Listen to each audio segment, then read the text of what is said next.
Fala galera, beleza? Arthur do canal Mamãe Falei. E o Paulo Guedes, ele mandou ali, enviou ao Congresso Nacional, né, uma PEC, para que se acabe com a inscrição obrigatória aos conselhos de classe. Então vamos lá, o que é isso exatamente? O que é o conselho de classe? O conselho de classe é basicamente um monopólio, né? Onde quando você se forma, por exemplo, advogado, quando você se forma engenheiro, quando você se forma professor de educação física, para você atuar na sua profissão, você precisa passar ou numa prova ou pagar, ou os dois, né? Pagar uma taxa ou mensal ou anual para o conselho da tua classe. Então vou dar um exemplo para você. Você se formou ali como profissional de educação física. Você não pode atuar como professor de educação física, como personal trainer. Você ainda não pode atuar se você não pagar o seu conselho de classe. No caso da educação física é o CREF, né? Você não consegue atuar se você não pagar. Hoje no Brasil existem 29 conselhos de classe, sendo os principais ali Ordem dos Advogados, Conselho Federal de Medicina, o CFM, e o Conselho Federal de Engenharia e Agronomia, o CONFEA, né? Tem vários outros, tem o CREA, tem outros, tem vários conselhos, mas basicamente esses são os principais. E, em primeiro lugar, tem uma dúvida surgindo, né? A pessoa falando, peraí, mas vai acabar com tudo? Vai acabar, por exemplo, quando você vai no médico, por exemplo, de receita, ele bate um carimbo lá que normalmente tem o número dele dentro do conselho de classe que ele está. Vai acabar com tudo? E o texto da reforma não diz especificamente quais são os conselhos que vão acabar, mas ele diz o seguinte, que vai acabar desde que, a obrigatoriedade vai acabar, desde que a ausência de regulação não caracterize risco de dano concreto à vida, à saúde, à segurança ou à ordem social. Então, a meu ver, é um texto prudente que não vai, por exemplo, acabar com a obrigatoriedade do médico se credenciar ali no seu conselho de classe. Então, é um texto assim. E esse tema, ele é um pouquinho espinhoso, porque ele gera um questionamento, muitas vezes, que as pessoas não querem fazer. Vamos lá. Quando a gente se forma, quando a gente faz parte de uma classe, é normal, é meio que natural do ser humano a gente querer proteger a classe que a gente trabalha, a classe com a qual a gente pertence. Só que a gente tem que olhar com isso, com o olhar de quem está de fora da bolha, não de quem está de dentro da bolha. Eu vou te dar alguns exemplos para você entender. Por exemplo, se você quiser hoje dublar um filme, tá? Se você quiser dublar um filme, você não pode. Você precisa ter o seu registro de ator, você precisa pagar uma entidade para que você possa dublar um filme. E novamente, cara, eu sigo vários caras aqui que fazem dublagem, eu sigo o Guilherme Briggs, sigo o Wendel Bezerra, sigo todos esses caras, gosto muito do trabalho deles, mas é o seguinte, cara, eu não acho que quem deve julgar se uma pessoa deve ou não dublar um filme é um conselho regional. E eu não acho que para uma pessoa poder dublar um filme, ela tem que pagar para alguém. Eu acho isso autoritário, eu acho isso feio. Isso inclusive, se extrapola para várias outras coisas. Por exemplo, radialista. Você não pode ser radialista, você não pode ter um programa de rádio se você não pagar ali um conselho da sua classe. E eu acho isso uma atitude errada. Você quer ver um outro exemplo que eu vou dar para vocês? Teve um caso no veterinário, não vou lembrar agora exatamente, eu acho que eu fiz vídeo, isso faz tempo já, tá?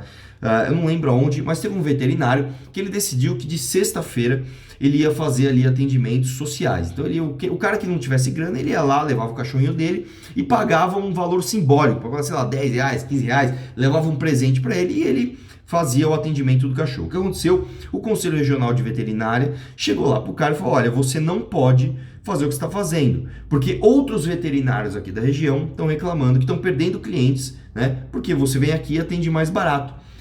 E aí o cara simplesmente não pode mais fazer isso. Isso é ou não é controle de preços? Cara, isso é comunismo, cara. Isso é socialismo. Isso é um órgão do governo, né? Um órgão credenciado, colocando preço na tua mão de obra. E mais do que isso, colocando preço, né?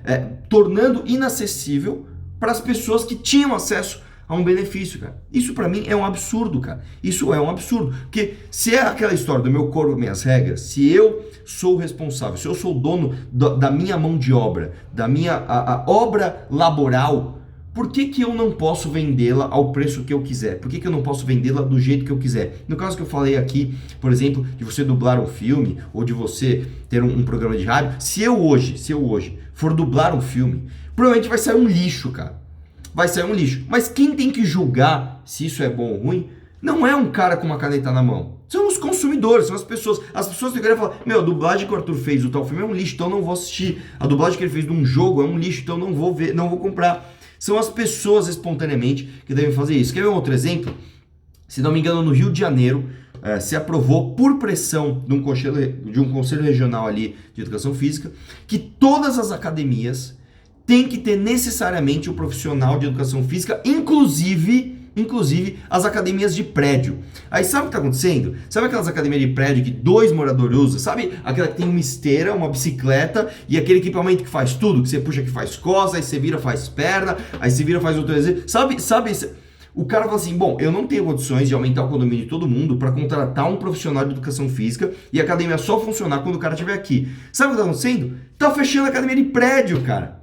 Então assim, isso é autoritário, isso não se faz. E tem outras coisas aqui que a gente pode ver. Por exemplo, em um ano, só para vocês terem uma ideia, subiu de 20% para 45% o calote dos advogados anuidade da OAB. Né? Mais do que isso.